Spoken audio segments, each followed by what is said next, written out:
You can count backwards from 3. That is inspiring. I can do it from 2 on a good day.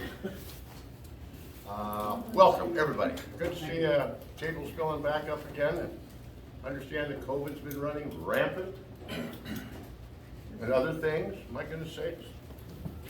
But God answers prayer. And He is a good shepherd as well as a great physician. Let's start in Genesis 25, verse 8, for a little background of where we left off last week. Then Abraham gave up the ghost and died in a good old age, an old man, full of years, and was gathered to his people. And his sons Isaac and Ishmael buried him in the cave of Machpelah, in the field that Ephron the son of Zohar the Hittite, just before Mamre. The field which Abraham purchased of the sons of Heth, there was Abraham married Sarah his wife.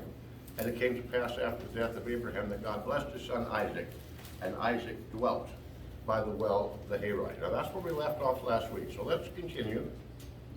Now these are the generations of Ishmael, Abraham's son, whom Hagar the Egyptian, Sarah's handmaid, bare unto Abraham, and these are the names of the sons of Ishmael. Now as we read these, remember, God promised Abraham that he had a blessing for Ishmael, and that he would bring nations and princes from Ishmael.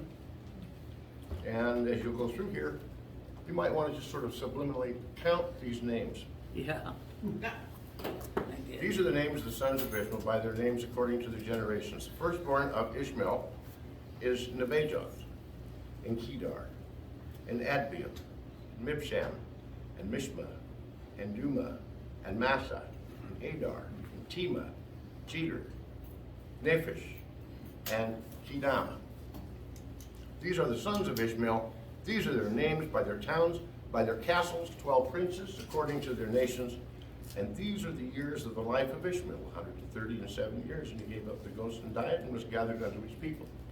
Did you notice that at 137, he dies at the same age that Sarah did?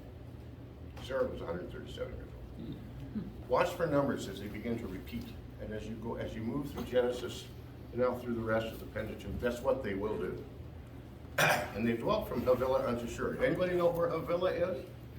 Pardon I me? don't mean our Havilah, here, but I mean Havilah in the Middle East. Anybody know where it is? It's actually pretty close to Eden. Probably a little south. Of what? Eden. If you go back and you look at when Cain's people left, where they went, and it's that area, it's one of the well-watered areas of one of the rivers of Eden before the flood that was still there. And they dwelt from Havilah unto Shur, and Shur is central Sinai. So what you're looking at is you're looking at a reverse fertile crescent, which starts over by the other side of the Sea of Galilee and East of Galilee. east, and also east of the Dead Sea. Sweeps up over the top of that, and then down through Palestine into the central Sinai, just north and east of Egypt. And here's another part of the promise which was fulfilled. They dwelt from Havilah unto Shur, that is before Egypt, as thou goest toward Assyria, and he died in the presence of all his brethren. And these are the generations of Isaac, Abraham's son, and Abraham begat Isaac. Now, Ishmael just dropped right off the picture there, doesn't he? Mm-hmm. Did you notice where it says that he died in the presence of all his brethren? The promise to Abraham was, his hand would be against his brethren would be against him, but he would dwell in the presence of all his brethren. He did his entire life. They couldn't run him out. And his descendants are still there. Those are the Bedouin tribes. Okay? These are the generations of Isaac, Abraham's son. Abraham begat Isaac. And Isaac was 40 years old when he took Rebekah to wife, the daughter of Bethuel the Syrian of Padan Aram, the sister to Laban the Syrian. And Isaac entreated the Lord for his wife because she was barren, and the Lord was entreated of him, and Rebekah his wife conceived. And the children struggled together within her, and she said, If it be so, why am I thus? And she went to inquire of the Lord, and the Lord said unto her, 2 nations are in thy womb, and 2 manners of people shall be separated from thy bowels, and the one people shall be stronger than the other people, and the elder shall serve the younger. And when her days to be delivered were fulfilled, behold, there were twins in her womb. And the first came out red all over like a hairy garment, and they called his name Esau. And after that came his brother out, and his hand took hold of Esau's heel, and his name was called Jacob. And Isaac was 80 years old when she bare them. And the boys grew, and Esau was a cunning hunter, a man of the field. Jacob was a plain man, dwelling in tents. Now, I'm going to stop right there for a minute. Now, I know we're all ready, or we all want to get to the part of the story where Jacob steals Esau's birthright and all this stuff that goes on, and the enmity begins. But I want to stop right there. We saw death of Abraham, burial, the sons, and eventually the death of Ishmael. And then we have that wonderful thing about, and these are the generations of Isaac. And I told you, when you see that, you've just turned the page. That's one of those great 8 Toledoths of the Old Testament, where the word will start over with a new theme. Okay, now we've read this about these two families. So when you see these two boys that are going to be born, Jacob and Esau, would somebody describe their family to me? Who composes the family? You got the two boys, of course. Mm-hmm. Ishmael and Isaac. No, you got Jacob and Esau. Those are the two I'm talking about. The Oh, two, okay. the two the boys. two boys Isaac's of sons. Isaac's Yeah, sons. yeah, we're coming down to Okay, next generation. Okay. We got twins born, Mm-hmm. brothers. Describe their family to me. Who is it? Well, one is an outdoorsman and one's stays in the house. Okay, those are the two brothers. Describe the family. Well, prophetically, I don't know if that's the right word. Tell me who they are. You Well- mean Jacob's family? Jacob and Esau's family. Who are they? Okay, Well, Jacob. What's their mother's name? Rebecca. Okay. What's their father's name? Isaac. Isaac and Okay. Rebecca. And who else is there? That's it. That's it. You want to bet? No, that. You want to bet? How much you want to put on that? I know we don't bet in church, so, Well, you'd probably lose. yeah, I probably would. I grew up in a different church. We I know, yeah, I know. were a business-minded Are congregation. you talking cousins and relatives, or are you talking Immediate family. Immediate family. Now, I don't know that. Oh, you mean, oh. Oh, yeah, Quiet. oh, that's right. They had the, Abraham's other kids. yeah, see, and Abraham, Well, that isn't really Keturah's kids. nope, I said immediate. Right. Immediate family. Of Rebecca and Isaac. Remember last week?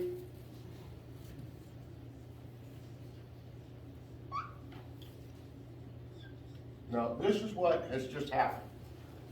Whoops. That's an I, not an X. Like, Exegesis and eisegesis. Exegesis is where we take the plain meaning of the word and let that meaning come through to us from the text, lying within its context. Eisegesis is where we take our idea, our notion, our whatever, and force that construct onto the word. so exegesis is context, Yes, the plain reading and the meaning of the word. and eisegesis It's where you put a meaning into the text. well, we read into the text. Yes. And we just did it. And we're not alone in doing it. Now, did you notice? Whoa. What did we just do? I'm about to explain that. You haven't done it yet. You just- walked right into my trap. Okay, I'm good. I'm Yeah. in your snare. You know, you're the best straight man I ever had. Look at verse 26. And Isaac was 80 years Yeah, old 60 when years old. she bare them. Because there's 20 years that she was barren. Stop.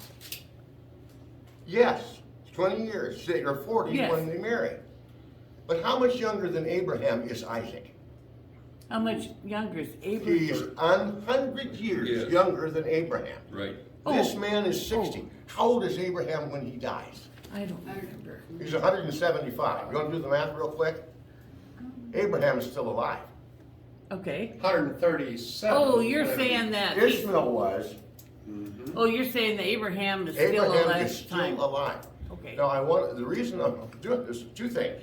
One is this issue of exegesis. Let the word speak and let it say what it means. The other one is, do the math. Now, it tells us that Isaac is 80 years old when she bare those boys. Yeah, 60 years old. Abraham is 175 years old when he dies. So, how many more years does Abraham hang around after these boys are born? 55.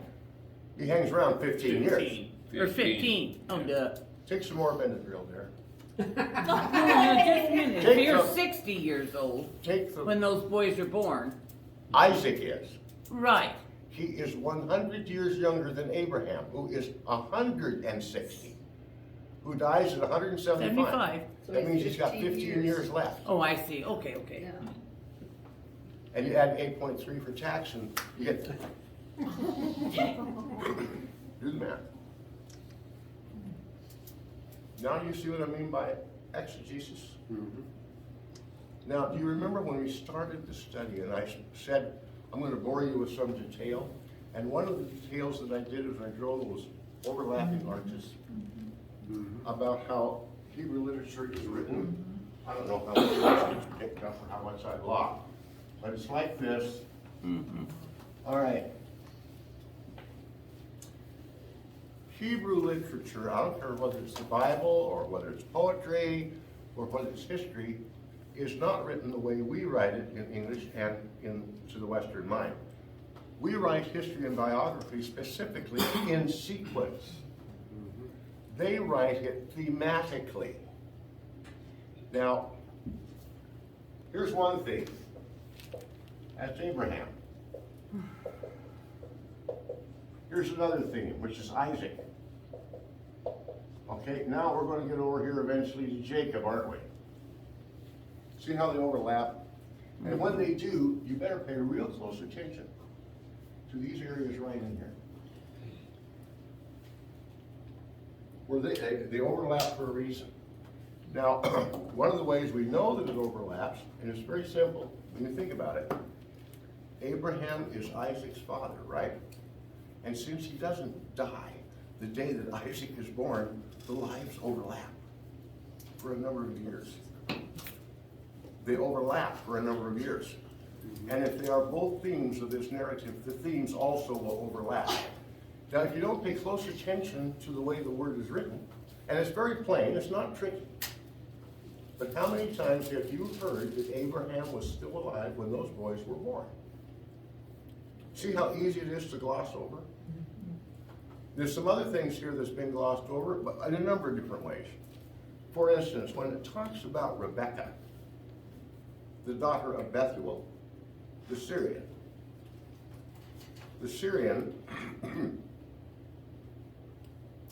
does not obtain to the original Hebrew. It doesn't obtain to original Hebrew. It is not there. Now, I'm not telling you that it is incorrectly translated. It's not. From the view of those translators in 1611 who gave us King James, I believe New King James also says Syrian, doesn't it? Don't you have New King James? The Syr- New So King Rick, what do James you says have? the Syrian. Aramean. Aramaic. Aramean. Okay, the word in Hebrew is actually Aramite. Okay? Bethuel was an Aramite. Aramite. That means a descendant of Aram. Anybody have? We had, well, Is that ringing a bell for anybody? Aram? Aram is the youngest son of Shem. Now, the godly line, the messianic line from Shem, is by way of Arpachshad, not by way of Aram. But just because you're not in the messianic line, it doesn't mean you're ungodly. Okay. What if I told you Shem is still alive? Also, Whoa. well, that wouldn't surprise Whoa. me. yeah, he is. As a matter of fact, and you're not going to hear this preached either, but if you go back to the genealogies, so-and-so was born on this day, and he was 131 years old, and, when his first son was born, and after his first son, he lived 100 million years or whatever, and then you get the full lifespan, don't you? Now, We do a different way of counting than they do because we count from what we project as the birth of Christ back. They start at 0, the creation of the world, and bring it forward. As a matter of fact, the Jews still do. So if you do that, and assuming there's no gaps in the genealogy, Shem is still alive. He's not only still alive, he will outlive Abraham. I can't remember, it's either 10 or 20 years. Somewhere in that nature. I want to do that. That math? Yeah, I've done it You one wanna do that time. I had it written out I've done it sometime. up through Noah. You don't have to trust me. That Yeah, comes that's the way from, with me, Rick. that comes from a list which was compiled by Mr. Floyd Nolan Jones, BAMA, PhD, THD, which means he had a lot of time to make lists. Huh? Piled high and deep. That's, you go, yeah. And he made a list and, actually, it's a pretty good one. That math works out. Now, if Shem is still alive, now I want you to remember what that gives you access to. Shem is the single span bridge that we have between the post-flood and the pre-flood patriarchs. He's born 100 years before the flood. He lives longer after the flood than Abraham does. Now, Abraham, I'm not saying he knew Shem. He certainly would have known of him. And I wouldn't rule out the fact that they did know each other. Right.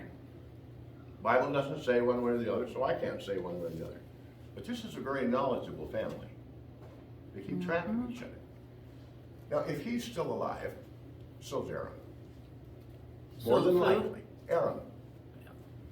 More than likely, so is Eber, for whom the Hebrews will take their name.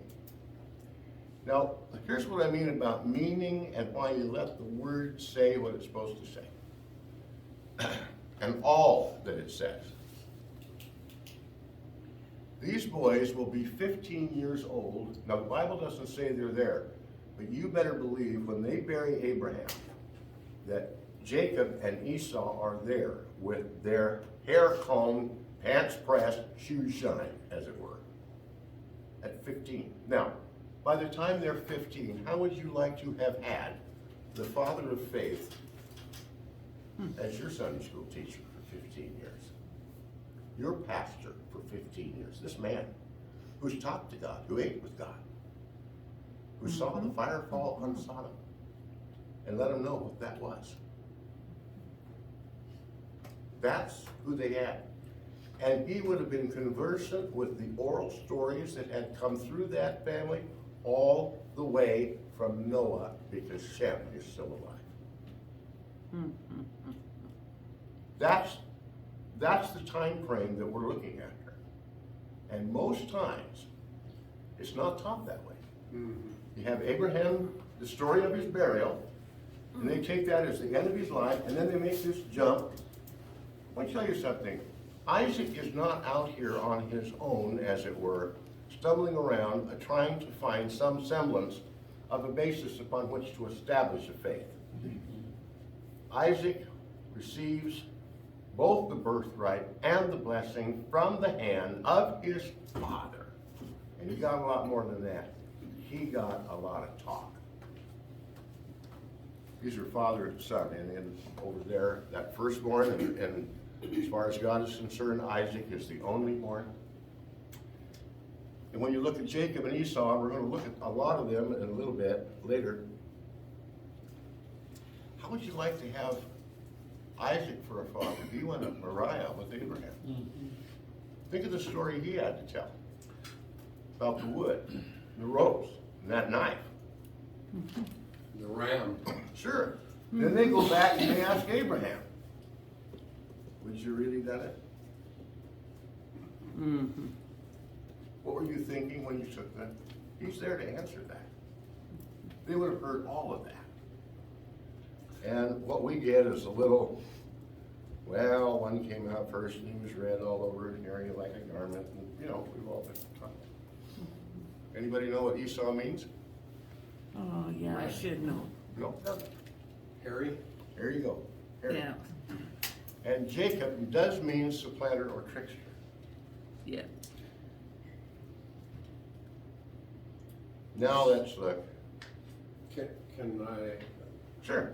a verse that stood out to me this morning when I read this is that verse 23. I don't know where are you gonna, how far are you jumping into this? Go right there.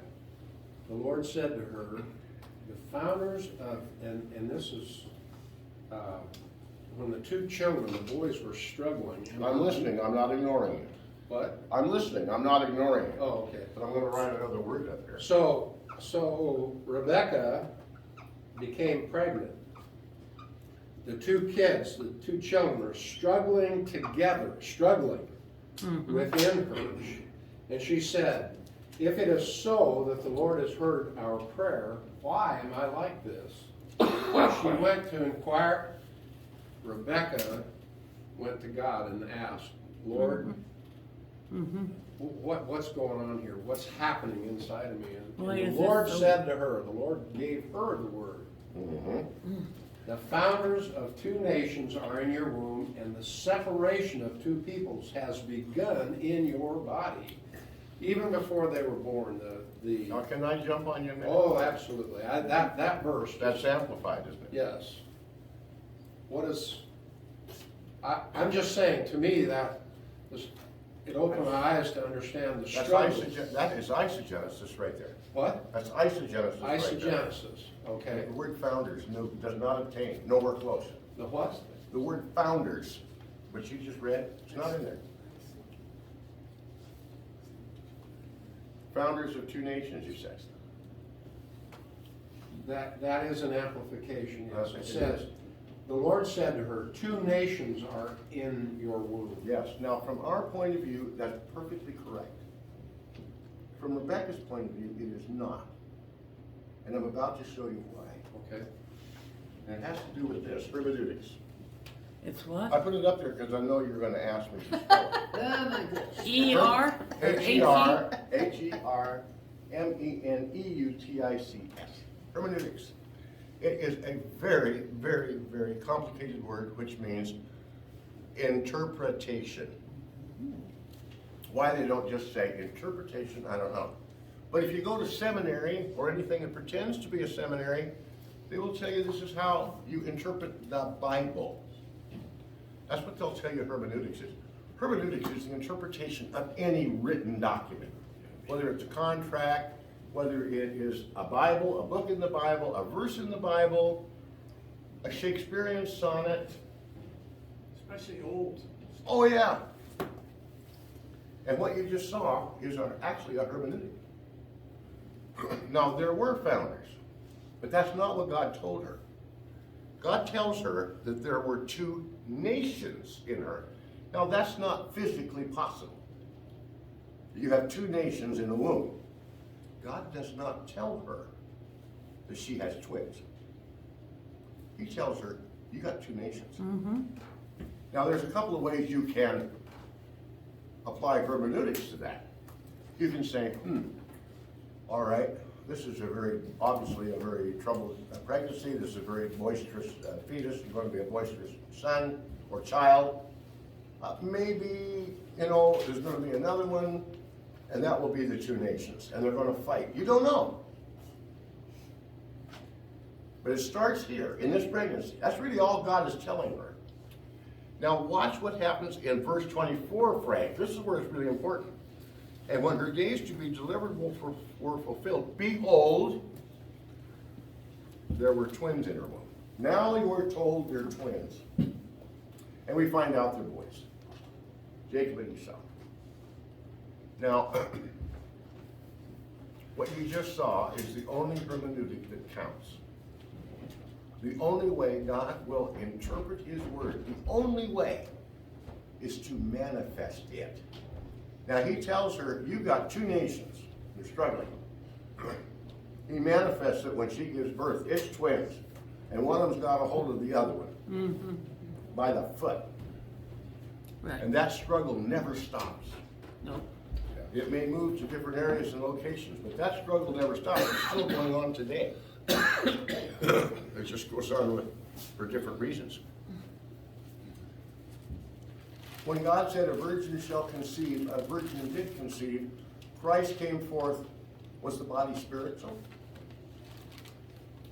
It's physical. Manifested physically. And the reason it's going to manifest physically is, unfortunately, since the fall, well, since creation actually, we are born in time the way we are born in sin. For us, it's inescapable. Now, God created time and days before sin entered Eden, that's for sure. So he knows the quagmire that we're in as far as the sin is concerned. But he also knows that trap of time. Now, if you're immortal, which Adam was, time's immaterial, isn't it? You just go to the tree of life and take some of that fruit and keep right on going. When you're removed from that, time becomes itself a curse. It's going to bring the end. It's going to bring us back to those kindred elements of dust. But that is how God applies his hermeneutics. Now, we'll take it from the Greek and we'll give you an English spelling for it, and we'll give you all manners of ways to do it. God has one way, and that is he will speak that word and he will manifest it. And it goes all the way back to the beginning. At first he said, let there be light. And what happened? Let the earth bring forth. And what happened? Let us make man in our image. And what happened? Physically manifested a word of God. And when it happens, it isn't just vindicating that the word was true. Although it does do that. But whether it manifested or not, if God speaks it, it's true. Whether there's a person to hear it or not, that word is still going to be true. What he does, because we're in time, he says, this way you can't miss it. It's like walking up to a brick wall. If you wanted to, you could walk up to that carpenter from Nazareth and shake his hand. You could reach out in the crowd and you could touch the hem of his garment and be healed. Physically. It's one of his attributes, it's one of his names, it's one of his titles. As a matter of fact, that title and that name is over 750 years old, but it manifested physically in that Galilean ministry. Well, in Jerusalem, Samaria, other places. As a matter of fact, there was any place in his ministry where it didn't manifest. He had one exception. Herod's palace. Nothing happened there. It would not have helped. But where it wasn't help, and where it was needed, it was in abundance. Oh, you need wine? Was it real wine? Or was it a figment of someone's imagination? No. Real one. When he fed the 5,000, it was real bread and real fish. Real cooked bread, real cooked fish.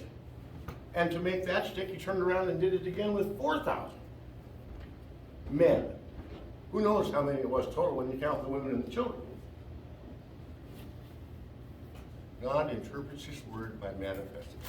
So when she prayed, and I was trying to get an application. Does it say that word? What? Does it say that she prayed? Well, that's what I read.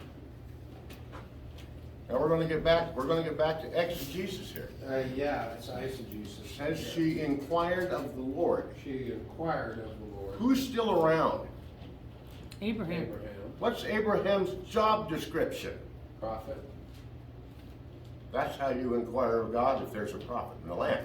Now, it doesn't say she went to Abraham. It doesn't say that Abraham said one word to her, but it says she went. To inquire of the Lord. And that went is a physical movement from point A to point B. She traveled to inquire of the Lord. She's down at Lahairoi. Abraham is up in heaven. Yeah, she's a traveler. She went to see. Now, I'm not saying that she asked Abraham, and Abraham entreats God for an answer. But that is exactly how Samuel will do it. It's exactly how Elisha does it. That's how God works with prophets.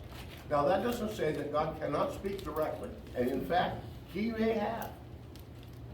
She may have gone to one of the altars All we know is she didn't stay put, and yes, she asked the right person. She went to the source. Why is it this way? And he explained to her.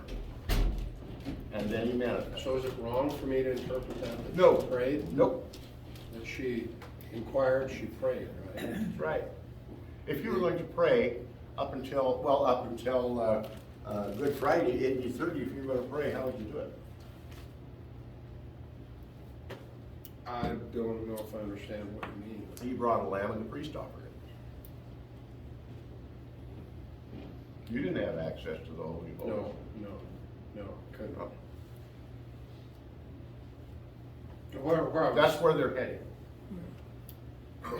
But you got a point, and I don't want to cut you Well, I off. was wrestling with that, just trying to, first of all, the fact that God let her know. He answered her prayer, but then he showed her. In other words, it always when there's answered prayer, there's always the manifestation of that. Is that a true conclusion? Am I right? I may have to wait. I know. Yeah, it may not come in the time that I would desire, Correct. but it's going to come at the time that I need. It's like Isaac prayed much to the Lord for his wife. Apparently, At 20 years. 20 Apparently, years. 20 years. 20 years, he kept praying and praying and How praying. long do you and suppose praying. Abraham prayed for Sarah? Hmm. Yeah. Because it's true, Sarah wanted a child. Yes. Well, so did Rebecca. Sarah really, really wanted a child. And as far as Sarah's concerned, I don't think she cared if it was boy or girl. Dad wanted the boy. He was willing to try anything to get that boy, to get a descendant, an heir who would not be this steward, this Eliezer of Damascus, which, by the way, is Syria, but actually was Admiral. Now, let's go back and talk about. Yeah, I didn't mean to take you off. No, that's quite just, all right. It just that verse really. What? Yes, it's a powerful verse. It just struck me this morning, and I that this battle, this conflict is, even in the womb there was conflict between, and it was prophetic, I guess, in the nature of we hadn't seen it, it had not manifested yet, but it started even in the womb. And It it's started even before the boys are aware of it. And it's prophetic in the sense, Frank, that said the older will Serve the younger. serve the younger. One people will be stronger than the other Yep. people. And You so know I when- mean, you know when that manifests? if she remembers that, Do you know when that manifests? The one people stronger than the other? When David conquers Edom. oh, That's where it manifests. When David conquers Edom. Edom. Edom is Esau. That's right. And the reason they went after him That's right. eventually, remember when they're coming, we're going to skip way ahead of the story, we're out in Exodus now. They're out there leaving Egypt and they're heading up to the promised land, and God says, you're going to be going by this king, this king, this king. You leave Edom alone. They are your brethren. You walk through that ground, you Oh, walk that's to right. pay for the water, That's to right. pay for the grass, That's right. pay for everything. I forgot about that. And Edom said, you're not coming through here. Yep. Now, they didn't come out and fight. They made them go around. Yep. Bashan and Og came out to fight, and that was their big mistake. Kind of happened like the 4 kings of Abraham. Don't take on the child of God when the child of God is walking in the will of God. It won't work out well for you. That's right. I forgot about Is there anything else about those 2 verses that strikes you as powerful? What's that? Anything else about those 2 verses No, that just- strike you as powerful? Just about, it was about prayer. It was about praying and waiting. It was about, the idea that, just there about, first of all, Isaac persisting in prayer, just being, not giving up, he knew the promise, he knew what his dad had told him, he knew that, and so he knew that God was faithful. I'm sure that I'm just saying what I understand of him. He knew that God was faithful. God was going to accomplish that. But yet, he just didn't sit back. He prayed for 20 years. It said he prayed much. Yep, he entreated. That's to desperately ask. to ask in great desperation. Yes, over a long period of time. And it says that God was entreated of him. In that regard, in other words, here's this God who the creed tells us is without passion. That I let myself feel the desperation of his plea. He was entreated of him. Now, I pointed out the fact that she might have gone to Abraham to inquire, because that's the way Samuel and Elisha, but there's a big, big difference, and that was kind of a trap I was laying for you there, Frank, and all the rest of you. Samuel, Elisha, and all the rest of them are prophets under the Mosaic law, which hasn't been given yet, which means there is no restriction. Any person can go directly to God and ask and inquire. Because the access has not been bottled up in Aaron or in Levi. That will come later. It hasn't been happened yet. That's right. So, yeah. The thing is, if you read the rest of Genesis, and you will find very, very, very few inquiries directly of God. But they all have access. So that's one of the tragic things. Now, the boys grew, and Esau was a cunning hunter. This is verse 27. A man of the field, and Jacob was a plain man, dwelling in tents. And Isaac loved Esau because he did eat of his venison, but Rebekah loved Jacob. Little problem there. We're playing favorites. And Jacob sawed pottage, and Esau came from the field, and he was faint. And Esau said to Jacob, feed me, I pray thee, with that same red pottage, for I am faint. Therefore was his name called Edom. And Jacob said, sell me this day thy birthright. And Esau said, behold, I am at the point to die. And what profit shall this birthright do to me? And Jacob said, swear to me this day. And he sware unto him, and he sold his birthright unto Jacob. Then Jacob gave Esau bread and pottage of lentils, and he did eat and drink, and rose up and went his way. Thus Esau despised his birthright. What's the birthright? The blessing? Is that what you No, want? those are two different things. Oh, okay. You're rule erasing here. Inheritance, I guess, right? Yes. That's what I was thinking. Inherits all, or? The birthright, well, Isaac inherits it all. Oh, right. As far as, at that point, he's only child. This is the way it works. Remember when before we were saying that the birthright is not reckoned with the genealogy? The Bible says so. Okay, that's going to be absolutely everything that Isaac has owns, plus everything that is owed to him. Total assets. That's his balance sheet. You have two sons. Their names again are? Esau and Jacob. Who's the oldest? Esau was born first. Okay, he's firstborn. So, in a right of inheritance, you have two sons. What you do is you don't divide this in two and go, no. You do it like so. You divide it in thirds.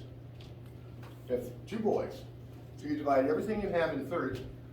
The birthright Two double portion. is that, and the younger son gets much over. So what did you say, Jay? Say that again. The older, which would have been Esau, would get 0.1 and part 2, 2/3. Jacob gets a third. Now they don't get it, unfortunately, till they have to go back to Hebron and marry their father. But here's the interesting part. Remember the story of the prodigal son? When he goes to his father, give me my portion of the inheritance. Although the inheritance isn't yours until your father would die, it has a monetary value. You can sell your birthright and you can borrow against it. Now, because it's an agricultural economy, and that economy is going to fluctuate based largely upon rainfall and crops, this might get big and this might shrink.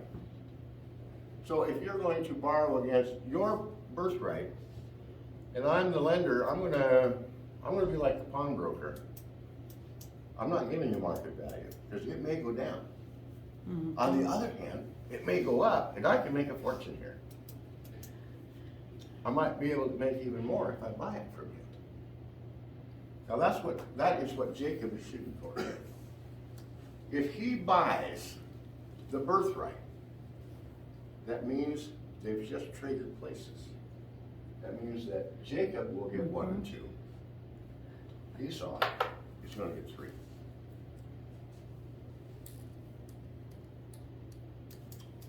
That's one school of legal thought.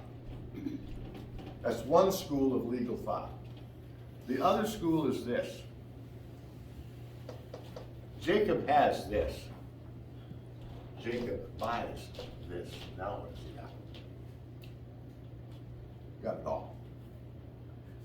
Yeah, he does. Not that they just traded. So he could be They with got 1, the 2, whole and damn 3. deal. Can go either way. And it will depend on Isaac. Who's Isaac's favorite? Uh-huh. So, what do you think the bargain was that Jacob drove? You He's want not daddy's favorite. No. He wants it all. What if I just practiced? He got it. Isaac got it I did. all. Now, all of that's But possible. never does say it really, does it, No, Jake? it doesn't. Okay. No, it doesn't, and it never gets to that point. So be careful with the best of intentions, and most Bible is taught with the best of intentions, wrongly. And that is, there's 2 responsibilities there, one's on the teacher and one's on the listener. And I'm as susceptible to it as anybody else. And the reason I kind of ran through this morning the way it is, we all know the story. It's a very familiar story. And we all know how Jacob cheated him, right? Did you see a cheat going on here anywhere? I don't see a cheat. No, He Yeah, made an offer. that's He right. took an unfair advantage, Right. the way it's been taught. Now let's go back and look at it I don't again. believe that. Esau's out on a hunting trip. Right. Apparently, this cunning hunter was unsuccessful. Either he wasn't as good a hunter as he thought, or he was a very bad shot. Or he wasn't in a hurry. Comes back empty-handed. Well, Falls over on the point of death at Jacob's cook fire and says, "Give me some of that red pottage or I die." Mm-hmm. And Jacob says, "Oh, okay. Sell me your birthright, and I'll give it to you." You see anything in there that says there's a quid pro quo for the soup? No. He just says, "Sell me your birthright." There's nothing in Genesis to say that it was fixed at the price of a bowl of soup. The bowl of soup was simply, "Then I will agree to sell the birthright." Oh, that he had not actually sold it. It doesn't say that he traded it for soup in Genesis. Now, it will in Acts. It said that he will have traded it for the bread of Sell life. me your birthright. Now, that is another thing I want to point out to us about this business of exegesis and the business of manifestation of the Word of God. Now, what happened between these 2 boys is not prophetic in their dealings with each other. How it turns out is prophetic based upon what God has told to Rebekah previously. Yeah. But their business relationship, that's not a prophetic transaction there. That's pure mammon going on there. If Now- you cannot reconcile the scripture that you're reading, where you're reading it, give the Bible a chance, and it will comment on itself, and it'll tell you what it means. It doesn't say so in Genesis, but it sure does in Acts. How about Hebrews too? It says, does it all, well, Hebrews 12, does yeah. does it mention the price in Hebrews? I believe it does. I believe it's 12. It does Yeah, mention it. Hebrews 12, Yeah. 16, yeah. Yes, yes, yes. who Now, one here's morsel the of other food thing, sold here's his the other thing I birthright. wanna point out about Esau. He comes back, falls over, if you don't feed me, I'm gonna die, and if I die, what good's the birthright, right? Mm-hmm. We are all gonna sit here and tell each other that the firstborn of the house of Isaac is gonna starve to death wherever he goes. No. You're right. The other thing is, you look at the story, let the word speak to you here. Look at the story, and he eats, doesn't he? He eats, Jacob gave Esau bread and pottage of lentils, and he did eat and drink and rose up and went his way. Bobby, let me ask you something. You had a patient brought into the hospital on the point of literal starvation. You're gonna give them solid food and they're gonna get up off the cot and walk out? In the first place, you're not gonna give them solid food, are you? They can't eat it. It's gonna be the clearest broth, probably unsalted. You don't wanna reverse osmosis in the gut. And then you start hydrating it. You know. This guy's not starving to death. He's hungry. So I don't know what kind of unfair advantage Jacob's taking. Now, it doesn't say that Jacob stole it, but it does say that Esau despised the birthright. Yeah. Yes. I thought that was a strange. I was just gonna ask, I thought that word. Yeah, despise, Yeah. yeah. It means to treat the birthright as if it is a secondborn.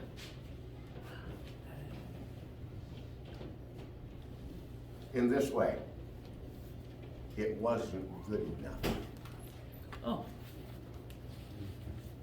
He despised it. It wasn't good enough for him. You're looking at pure, raw arrogance. arrogance? Arrogance. And that's the same thing for us today as a believer, right? Is Absolutely. watch out that It's kind of like our drama. attitude, our birthright that we have in Christ. Oh, you betcha.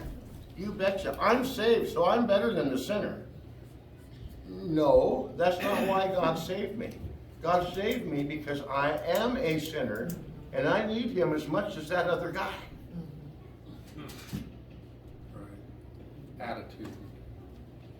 Well, yeah, a little gratitude doesn't hurt either.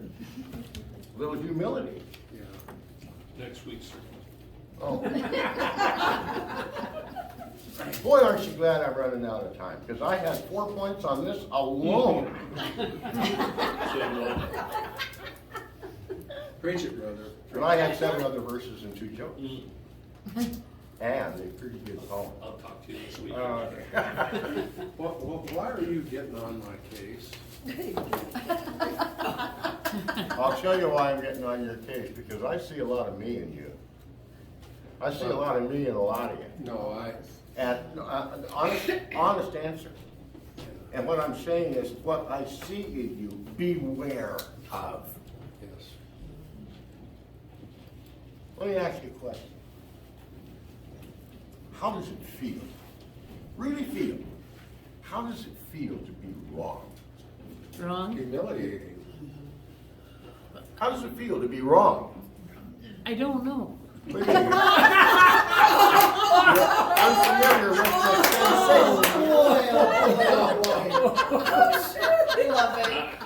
I'm glad you gave an answer. Now, let's just stop a minute. Let's have a good laugh. But you're right, humiliating. When you're wrong, you're not humiliated. Sometimes. You're not uncomfortable. No, it's after you realize you're wrong as you feel that way. Right. While you're wrong, oh, you're just happy. Sure why. Ignorance is bliss. Oh, I see. If you don't realize you're wrong. Don't ever read the word with that kind of cavalier attitude. Yeah. Don't ever teach it. If you're in a Sunday school or a vacation Bible school, pray over every verse. And here's why. How many times have you heard, I've taught this book or that book 100 times, and every time I go through it, I find something new. Yeah. Okay, you heard that. Exactly. It's true, isn't it? You know why? Did you ever think about that? hopefully I've different frame grown. of mind. There's that. There is growth, so we look at things in a different perspective. I go back and I read Alice in Wonderland a different way than I did when I was 8. But this is a different kind of new thing I find. And it works like this. This is the only physical thing you can put your hands on that has an eternal quality. The word itself is eternal, all right? And because of that, if it was ever new, it's always going to be new. Yep. And there's a reason for where that we're trapped in time again. The word is not. And there are parts of it that will always seem like it's, comes right out of the dust of history. With all this tradition and all of this wonderful steadfastness to it, where it's been proven and proven and reproven, and it will always be that way.